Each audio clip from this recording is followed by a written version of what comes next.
کا لینا، نیندر جسے ہم کہتے ہیں، وہ خدا کے بندو تم کھانا کس کے لیے کھلا رہے ہو؟ اگر ولیمہ سنت کی نیت سے کیا ہے تو اسے آپ اللہ کی رضا کے لیے کھلائیں، ثواب سمجھ کے کھلائیں۔ انما نطعمکم لوجہ اللہ، یہ کھانا اللہ کی رضا کے لیے، ہم جو کھانا کھلا رہے ہیں کس کے لیے کھلا رہے ہیں؟ اگر پیسے ہی دے کر کھلانا تھا تو پھر ہوٹل سے خرید کر ہی اس کو کھلا دیتے۔ یہ اپنے اندر سے رسومات کو ختم کیجئے، اور پھر باقاعدہ لکھائی ہوتی ہے، یہ فلاں نے 1000 روپیہ دیا تھا، فلاں نے 500 روپیہ دیا تھا، فلاں نے 2000 روپے دیے تھے، پھر جب میری بیٹی یا بیٹے کی شادی ہوگی تو یہ اب اس سے 2 گنا کر کے لوٹائیں گے۔ 500 دیے تھے تو اب مجھے 1000 دینے پڑیں گے، میں نے 1000 دیے تھے تو اس کو 2000 دینے پڑیں گے، اگر کم دیے تو مسئلہ کھڑا ہو جاتا ہے۔ یہ تو پھر بری بات ہے، اور بلکہ میں یہ کہوں کہ یہ سود کے زمرے میں آئے گا۔ اگر آپ پیسے کے بدلے میں پیسہ زیادہ لیتے ہیں تو اسے کیا کہا جائے گا؟ بولیے نا بھائی۔ چلے میں اتنا سخت الفاظ تو نہیں کہتا، لیکن اتنی ضرور بات کہوں گا کہ خدا را ولیمے کا جو کھانا آپ کھلاتے ہیں اسے ثواب سمجھ کے کھلائیں، عطیہ سمجھ کے کھلائیں۔ آپ کے مہمان ہیں، آپ مہمانوں سے پیسے لے رہے ہیں کھانا کھلانے کے،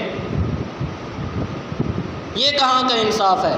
آپ کے گھر کوئی مہمان آئے کھانا کھانے، اور کھانا کھانے کے بعد کہیں جی مولوی صاحب ابھی 1500 روپے بھی نکال کر دے جائیں، تو یہ کیا ہو گیا؟ آپ نے مہمان کا اکرام کرنا ہے یا مہمان کو کھانا بیچنا ہے؟ اس لیے اگر آپ نے کوئی عطیہ کرنا ہے، کوئی تحفہ دینا ہے، چلیں بھائی وہ غریب تھا، اس نے کھانا بنایا، شادی کی، تو اس کو جا کے خاموشی سے جیب میں ڈال دیں بس، یا شادی سے پہلے جائیں بچی کے گھر کے اندر یا بچے کے گھر کے اندر، اس کو جائیں یہ کہیں کہ ہماری طرف سے ہدیہ ہے آپ کے لیے، تحفہ ہے، کوئی لکھائی نہیں، کوئی پڑھائی نہیں ہے، اور نہ کوئی آپ کے ذمہ قرض ہے، یہ واپس لوٹانے کی کوئی ضرورت نہیں ہے۔ تو یہاں نبی کریم صلی اللہ علیہ وسلم نے یہ ولیمہ فرمایا۔ اللہ اکبر کبیرہ۔ نکاح ہو جانے کے بعد حضرت سودا رضی اللہ تعالی عنہ نبی علیہ الصلوۃ والسلام کے نکاح میں آ گئے۔ ان کا ایک واقعہ عجیب کتاب کے اندر ملتا ہے کہ حضرت سودا رضی اللہ تعالی عنہ ایک مرتبہ حضرت عائشہ صدیقہ رضی اللہ تعالی عنہ کے گھر میں تشریف فرما تھیں، اور نبی علیہ الصلوۃ والسلام بھی تشریف فرما تھے۔ حضرت عائشہ صدیقہ حلوہ بنا کر لے آئیں، نبی علیہ الصلوۃ والسلام کی خدمت میں پیش کیا، تو حضرت سودا سے بھی کہا کہ تم بھی یہ حلوہ کھاؤ، وہ کہنے لگی میں تو نہیں کھاؤں گی۔ انہوں نے پھر کہا کہ حلوہ کھاؤ، کہنے لگی میں تو نہیں کھاؤں گی۔ حضرت عائشہ صدیقہ رضی اللہ تعالیٰ عنہ نے اس حلوے کو اٹھایا اور اٹھا کر حضرت سودا رضی اللہ تعالیٰ عنہ کے منہ پہ مل دیا۔ آپ صلی اللہ علیہ وسلم مسکرا رہے تھے۔ ام عائشہ فرماتی ہیں کہ جب میں نے یہ معاملہ کیا تو آپ صلی اللہ علیہ وسلم نے میرے ہاتھ پکڑے اور پکڑ کے فرمایا حضرت سودا سے کہ سودا تم بھی اب حلوہ اٹھو اور اس کے منہ پہ مل دو۔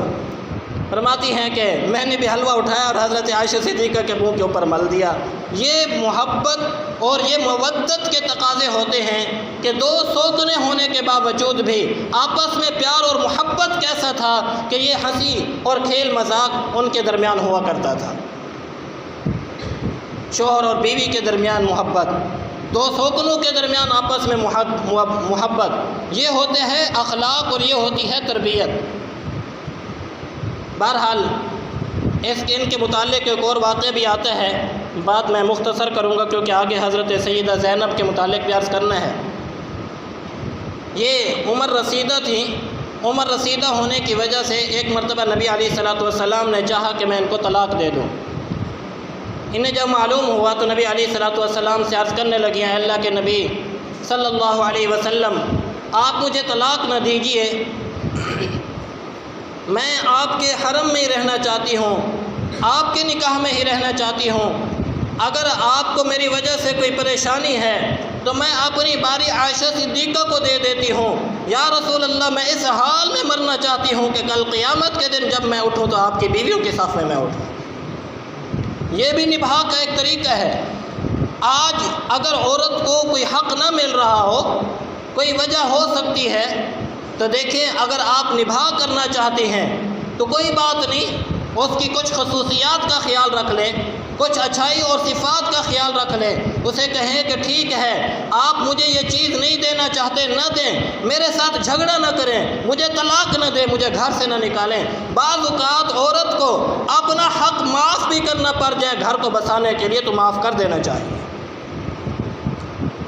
ہمارے ہاں حقوق کا مطالبہ ہر ایک کو ہے، شوہر کا مطالبہ حقوق کا، شوہر کہتا ہے بیوی میرا حق نہیں ادا کر رہی، بیوی کا مطالبہ حق کا کہ شوہر میرا حق ادا نہیں کر رہا، جس کی وجہ سے ٹکراؤ پیدا ہوتا ہے، لڑائی پیدا ہوتی ہے، انتشار پیدا ہوتا ہے، اور بعض اوقات اللہ معاف کرے معاف فرمائے، اللہ معاف فرمائے، 2 2 3 3 5 5 بچے ہونے کے باوجود بھی طلاق واقع ہو جاتی ہے۔